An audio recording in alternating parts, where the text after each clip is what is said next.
ഉമ്മമാരെ, ചെറിയ പെൺകുട്ടികൾ വളർന്നു വരുമ്പോ ഫാത്തിമ ബീവി റളിയല്ലാഹു അൻഹയുടെ ചരിത്രം ഓർമ്മപ്പെടുത്തി കൊടുക്കണം. 29 വയസ്സ് മാത്രമല്ലേ ഫാത്തിമ ബീവി റളിയല്ലാഹു അൻഹ ജീവിച്ചത്.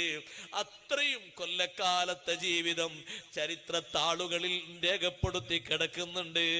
ആ ഫാത്തിമ ബീവി റളിയല്ലാഹു അൻഹ ക്ഷമിച്ചത്, ആ ഫാത്തിമ ബീവി റളിയല്ലാഹു അൻഹ ഹയാ കാണിച്ചത്, ആ ഫാത്തിമ ബീവി റളിയല്ലാഹു അൻഹ കല്യാണത്തിന്റെ ആദ്യരാത്രിയിൽ തന്നെ നിസ്കാരം നിർവഹിച്ചത്, ആ ഫാത്തിമ ബീവി റളിയല്ലാഹു അൻഹ പ്രാരാബ്ധത്തിലും ഭർത്താവിനോടൊപ്പം കുടുംബത്തോടൊപ്പം കഴിഞ്ഞുകൂടിയത്, ഫാത്തിമ ബീവി റളിയല്ലാഹു അൻഹ 2 കൈയും മലക്കിയിട്ടും മരച്ചിട്ടും തണർത്തിട്ടും അതേ പൊട്ടിയിട്ടും ചീറ്റിയിട്ടും കൈയിന് തണർപ്പ് വന്നിട്ടും ആ സുന്ദരമായ ശരീരത്തിൽ കേടുപാട് വന്നിട്ടും ദിക്റിന്റെ മധുരം കൊണ്ട് ആത്മീയ ഭാവം കൊണ്ട് അടിമകളെ സ്വീകരിക്കാതെ ദിക്റ് കൊണ്ട് മതിയാക്കിയ സംഭവം മക്കൾ